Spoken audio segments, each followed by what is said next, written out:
Oh, we're back. And we got to give everybody about a minute to get back on.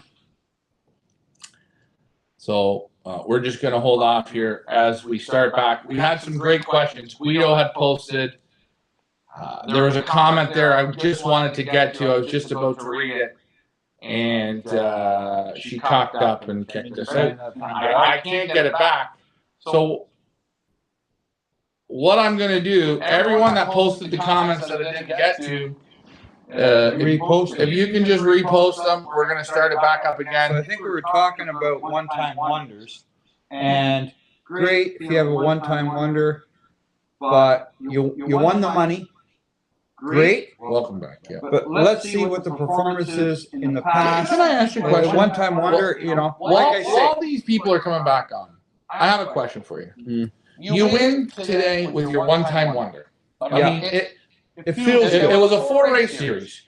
You were 100th at the 100 mile. Yeah. You were 500th at the 300 mile. Yeah. Or 200 mile. At the 260 mile, you were 400th. Yeah. And today at 373 miles, you were first.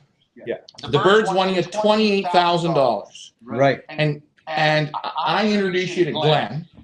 Glenn comes over and shakes your hand and says, "Congratulations, Richard. Would you sell that pigeon?" What would you do? I will take the pigeon home and take a look at it. And soon I don't look at it anymore. I will phone Glenn. If he wants it, he can have it. Or would you sell it? I'll put it in a bag. Okay. That's it. So you didn't answer what I said. Yeah. Someone comes up. I won't sell right off the thing. I'll sell right off the thing. Yeah. If I like the looks of the pigeon, maybe I'm going to feel good. I'm going to have my friends over. I'm going to say, "Hey, I won 26 grand off this thing." I'd sell it. Right. I'm selling. If I'm greedy for the money, I'll sell it right away. Or I'm going to look. I'm going to tell Glenn. I'm going to put his number down and I'll think about it. Because I like to kind of look at a winner, you know, that won me 26 grand, even though I thought it was a one-shot wonder. Sure. And once I stop looking at it, I call Glenn, say, "Glenn, you want to buy it? You can have it. If you don't want it, then what I do, put it in the bag. That's it. Okay. I don't breed out of it." Okay. Well, what I'm differently than you. Someone comes up to me after I know it's a one-time wonder. I'm going to handle it for 5 minutes. I'm going to look at it. I'm going to feel a little bit upset, and guess what I'm going to do? I'm going to take the money and run. I take it home. That's a trophy in my cabinet right now. Until I stop looking at the trophy, then I get rid of it. Well, I hope you don't hear an echo. We're trying not to have an echo here, guys. Again, if we do, it should be gone. Give it a second. So hopefully Guido and everyone will put their comments back in. Okay. What's the thing to look for first? The pedigree of a bird, and what if there's no pedigree, but the man always the top of the combine? For how many years in a row? You know, I think, you know, pedigrees are great. Remember, when you handle pigeons, and why I always say to these people, I say to people, you know, I came to the Pioneer, and the first 3 birds come through, 4 birds come through, and 5 birds come through, and I get to handle those winners. Then I go over to Guido's house, and he wins the combine, and I handle his winner. Or I go over to somebody else's house, Ian Sybil, and he's got a bird that was the ace pigeon in his combine. I handle that pigeon, and I'm trying to handle winner. And in my hands, every time I handle it, a winner, I'm trying to feel what similarities these winners have.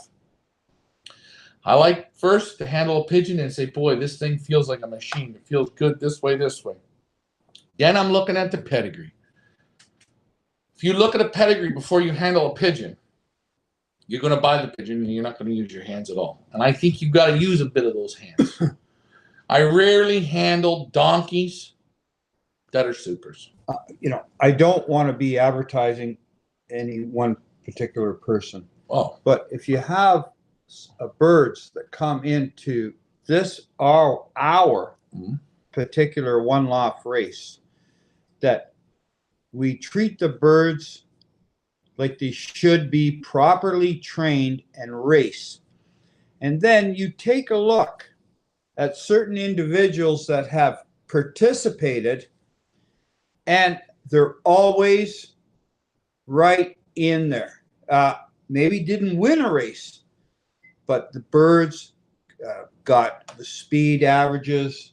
They're right in there. And there's certain individuals here in our race, you could see it clear as day.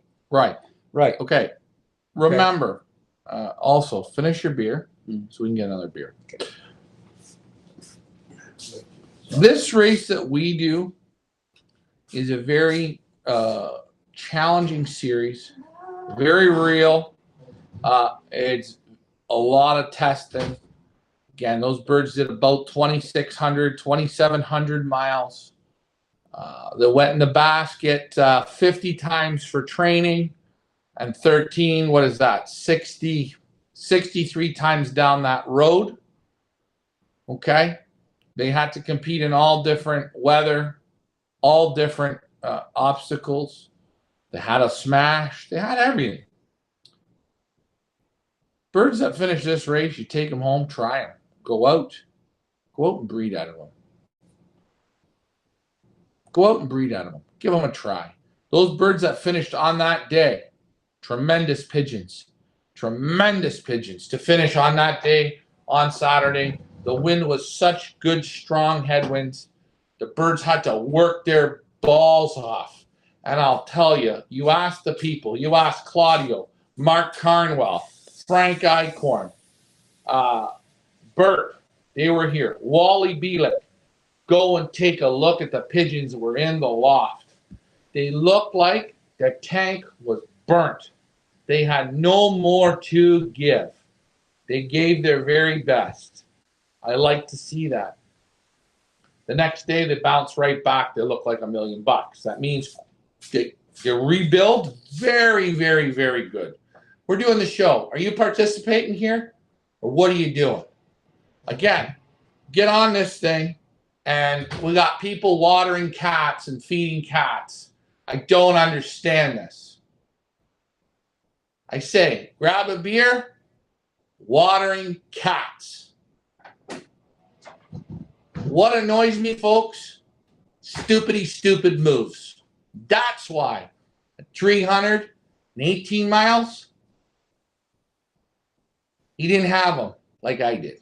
Because I call it, we're doing a show, you're doing a stupid move, watering cats. They're wild. They're outside. They know where the puddles are. Wait till the show's over, then water the cats.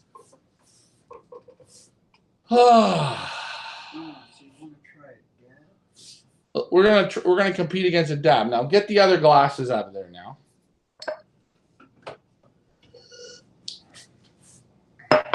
Grab the other glasses. You might as well rinse these two out, put them back in the freezer. Grab me the other 2 glasses that are in there. Is there 2 glasses in there or no? There should be still 2 more. We're waiting for Guido to come back. There's a few more comments. I'm pissed off that we missed. I hate that. Rosedale Loft said... Sorry I missed you there, but I had to urinate for the nation. You don't like it? Sorry. Oh, yeah, you watered the cats. I know. Who gives a shit? Next up, it's a head-to-head showdown. 3 beer competition tonight. Lafley, very, very good out of Belgium. We're going back to last week's. I don't know if this was the winner last week, but Ricky liked it a lot. We're going back with a dab now. A German beer. This one's the 5%er. We're going to see how this one is. We still got the 3rd competitor. So, as I said, Rosedale says this. As I said to you, when I bought Speed Demon, if you win something, it makes it through the system. Great. Did you put those beers back in the glasses back in the freezer? I'm a bad barman. Okay, read the comment there. Don't get all choked up. Keep going. I'm trying. The show must go on. I'm trying to read the comment. Even though I'm out for a minute, I know people feel bad. Put the glasses in. The show has to go on. Well, the problem is I got to babysit you. Doesn't matter. At least All you're right. not Can I get changing back to diapers reading yet. it? You're not changing the diapers yet, boy. I won't. You know what I'll just do? You won't? I'll take your pants off. Guess what? I'll be changing your diaper yet. Yeah, don't you worry. Okay. Again. Can I read the comment now, or do you want to continue? Let's read it. As I said to you, when I bought Speed Demon, if he wins something and makes it through the system, great. He could be a good fit for the birds I bought in the base on the pedigree. Oh, there you go.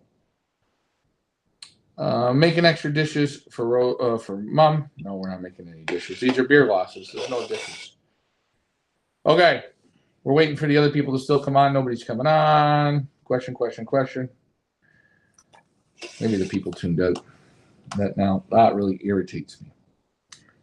So we got through the one-hit wonders. I leave them alone. So the second part of the question that we had earlier, because we got all screwed up. And now I got to read the first part of the question to understand the second part. So the question originally was, I have to move all the young birds into the old bird loft. And hopefully they will trap into the old bird loft in the spring with no issues. Okay? After the young bird and old bird loft are a few feet away, in front of each other. Young bird loft faces the south.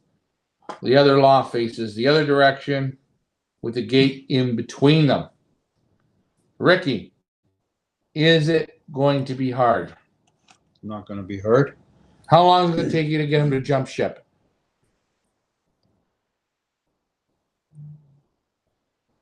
5 days. 5 days to get them to go back and into their new loft. Yeah. Now, the first day you let them out, what do you do if they're all over on the other loft? Or how would you do it? How would you do it? We get them. Mm-hmm. So you move them over when they're done the molt. You move them over in, let's say, mid-December into the old bird loft. Well, I'm going to move them. Mm-hmm. Right. I'll put them in a basket for 2 or 3 days. Okay, in a basket. In a basket. First. Before they go into the old bird loft. Yeah, I don't take them in there. I'll put them in a basket first. Basket.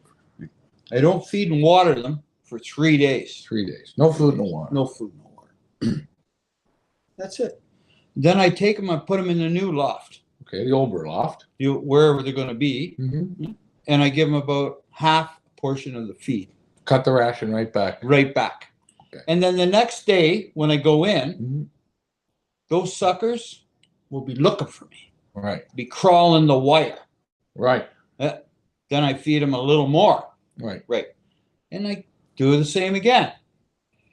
And then, right, they're ready. They're ready. They're going to listen. They're going to learn. And again, that's if you don't like that. No, I like it. But I'm saying, so you do that there at the beginning of the winter. Yeah. You're going to let them out in the spring. Is there anything you do different in the spring with them? Well, I'm not.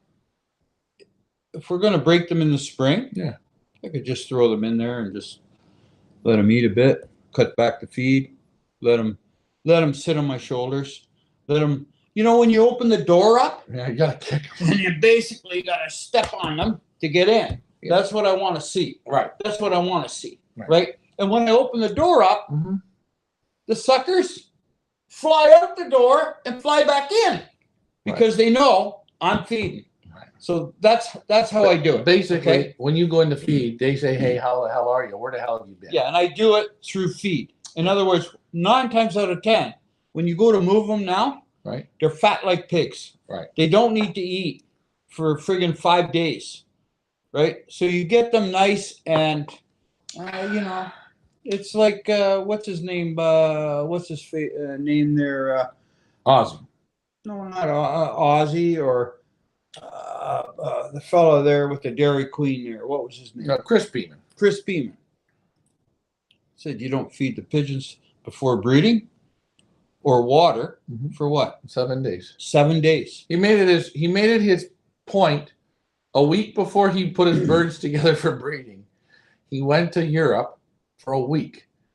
And because who can take care of your pigeons for you when you're gone? Nobody. So what do you do? But if you have somebody, excuse me. What do they do? Say, take care of my birds. Holy shit.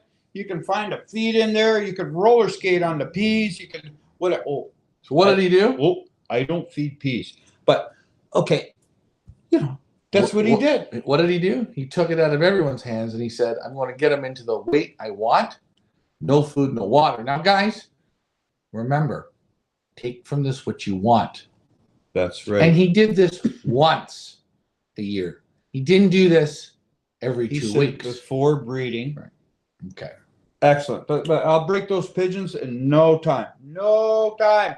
I can move the loft a quarter mile away. I just walk in the field with the feed can. Boom. Great. They're right in. Great question from ABC Lofts. ABC, you're asking a lot of good questions. Guys, it's good to ask the questions, maybe new questions, or not silly questions, any question. Fire them in. But he writes this.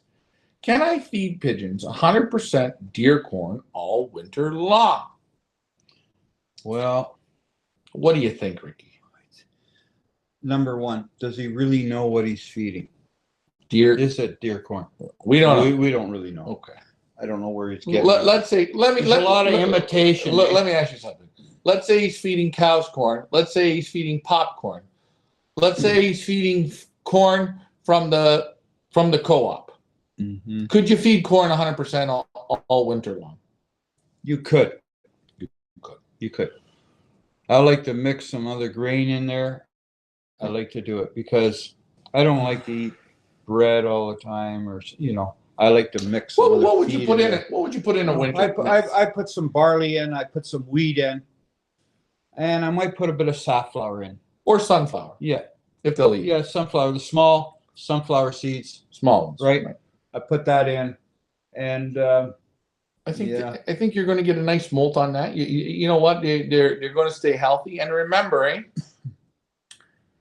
because it's cool, because they're in the section sitting, they're going to eat a lot more because why? They're bored, they're cold, and what else is there to do but let's go down and eat like little piggies. That's where we all make the mistake.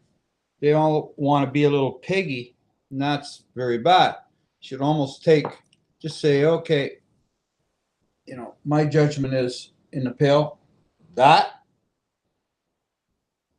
will feed 2 birds. Right. And if I keep up that, those birds are just, they're just on my shoelaces. They're on me. And that's the way you want to keep them. Right?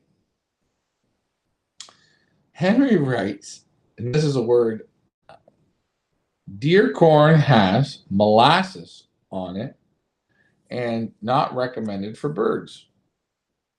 I've used the stuff with molasses. I don't think it hurts a pigeon. I don't think molasses would hurt a pigeon. We used to use the horse race mix. Yeah. It was full of molasses. The pigeons loved it. It was like dessert. But again, everybody can pick what you want. You know, I know I used to always read the Pictorial from England. Great magazine. They were interviewing a top-notch Belgian flyer. Top-notch. But he was a farmer. Right. Cattle farmer, beef farmer, whatever he was. Yeah. They asked him, but he'd leave his pigeons open whole all winter.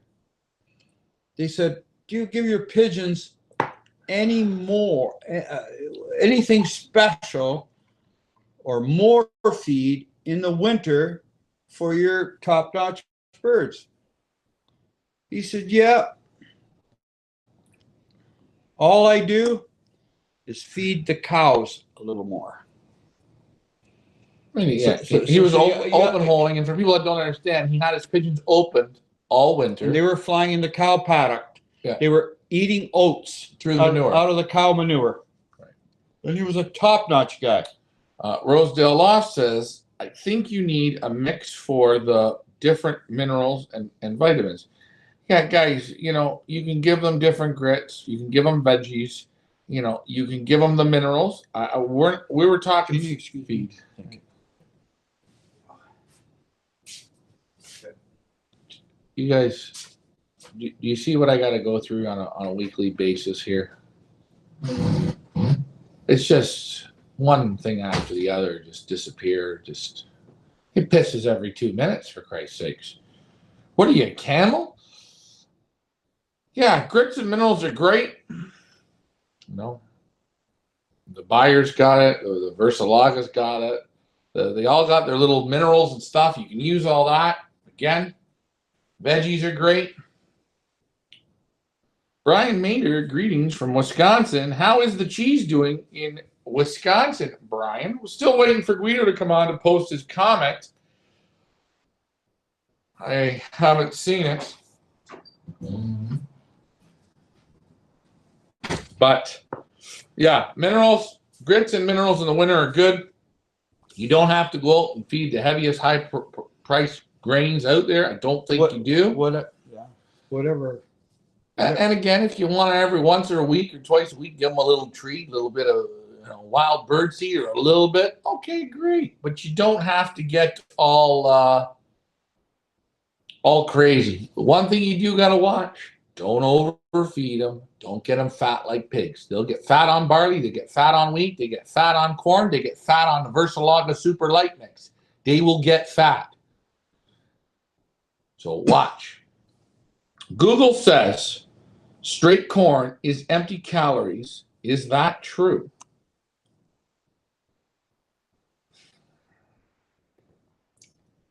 I believe it. No. It's empty calories. Straight corn is empty calories. I mean, when I look here, and again, guys,